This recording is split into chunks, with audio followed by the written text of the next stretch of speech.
आईपा यानी all India progressive politics association जो बात करता है जन सरोकार की, जनता के उन मुद्दों की जिनसे एक उज्जवल भविष्य का निर्माण किया जा सके।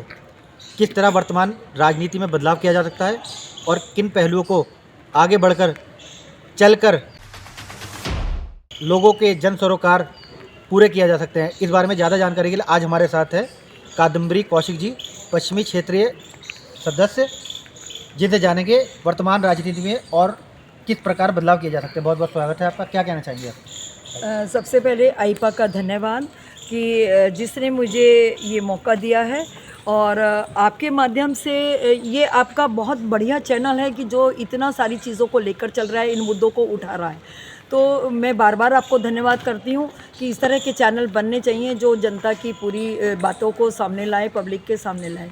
जहाँ तक आप पूछना चाह रहे हैं कि क्या होना चाहिए, तो मेरे हिसाब से सिर्फ हमारे जो राजनीति को उससे भी समझ लीजिए या कैसे भी जागरूकता की थोड़ी कमी है। मतलब हम कहें तो लोगों को जागरूक बहुत होना है।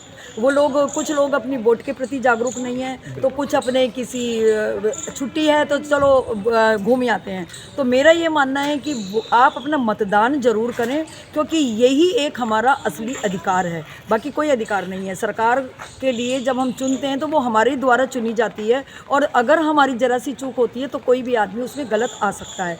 तो सबसे बड़ा मेरे हिसाब से जो मुद्दा मुझे दिखता है, कहीं महिलाओं को मैं बात करूँगी, मैं पुरुषों में भी है ये बात कि वो जागरूक नहीं है कि ठीक है उसने कह दिया, वो एक आदमी के निहित भी बात करते हैं कि मेरा जो लीडर है उसने ये कह दिया तो मैं बस वहीं वोट डालूंगा। उनको खुद पता होना चाहिए कौन सी सरकार ने क्या करा, किसके कार्यकाल में क्या हुआ। अब जैसे कि मैं अगर बताना चाहूँ कि इतनी बड़ी भयंकर बीमारी आई, उससे बहुतों का नुकसान हुआ, बहुत त्रासदी हुई, उसका बहुत दुख है, लेकिन हम इसमें कुछ नहीं कर सकते थे। आगे ये था कि किस तरह से कितनी तेज़ी से सरकार ने वैक्सीनेशन बनाई। आज हर आदमी, करोड़ों की संख्या में वैक्सीनेशन हो रहा है, 2-2 डोज लग चुकी हैं, बच्चों के लिए आ चुका है। तो उसके लिए भी हमको जागरूक करना पड़ता है कि जाओ भाई टीका लगवा लो। तो वो चीज़ें जो अंधविश्वास हैं वो ख़त्म होना चाहिए, जागरूक होना चाहिए। सबसे बड़ा मुद्दा ये, जागरूक हो जाएंगे तो राजनीति अपने आप चमक जाएगी। आपने बहुत अच्छी बातें बताई, लेकिन मैं ये जानना चाहूँगा कि आज के समय में आपको क्या लगता है कि कौन सी ऐसी समस्याएँ हैं जो बेहद ज़रूरी उनका समाधान है? जाम, सफाई, कैसी समस्या आपको लगती है कि ये बहुत जल्दी इनका निस्तारण होना चाहिए? हाँ बिल्कुल, जाम की समस्या है सब जगह, लेकिन उसके लिए मैं कुछ ये कहना चाहूँगी सफाई के लिए भी, कि उसमें सरकार को ना कह के आदमी खुद भी अपने आप में कुछ निर्णय भी मजबूत सरकार बनती है।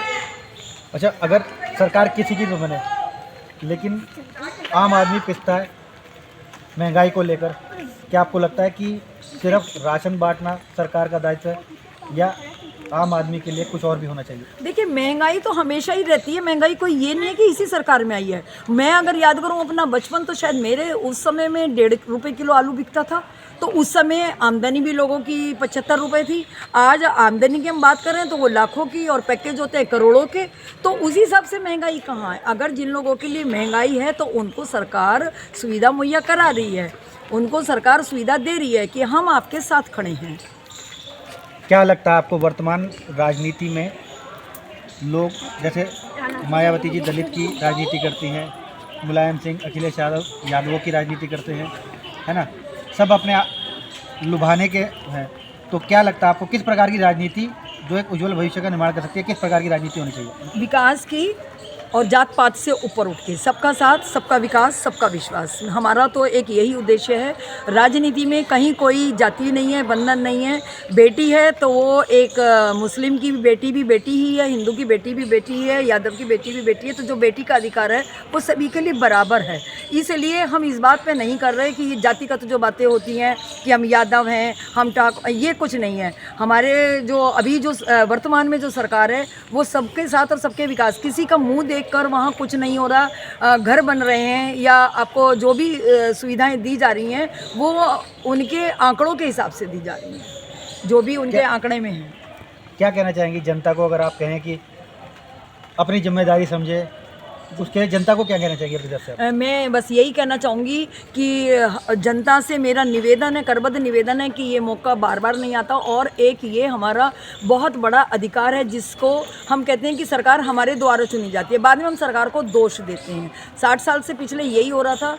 ठीक है, काम हुआ उसमें, मैं उनको भी नहीं करी, लेकिन ये जो लुभावने नारे दिए जाते हैं ये गलत हैं कि हम 40, अब तक क्यों नहीं दिए थे वो 40% महिलाओं को? 60 साल राज करा उन्होंने, तब क्या महिलाएं नहीं थी? आज ही महिला हो गई क्या? क्योंकि उनको दिख रहा है कि बढ़ता हुआ वर्चस्व कहाँ जा रहा है। महिलाएं बहुत जागरूक हो गई हैं, अपने कर्तव्यों के लिए जागरूक हो गई हैं। तो मेरा सभी से है, महिलाओं से भी, पुरुषों से भी, बच्चों से भी, कि अपने अपने कर्तव्यों का निर्वहन करें और जागरूक हों और जो भी चीज़ें लागू होती हैं उनका पूरा फॉलो करें। तो ये थी हमारे साथ कादम्बरी कौशिक जी, पश्चिमी क्षेत्रीय सदस्य, जो चाहती हैं क्षेत्र में बदलाव हो और एक सुंदर भविष्य का निर्माण किया जा सके। आई पगले मेरठ से कपिल सोनी की रिपोर्ट।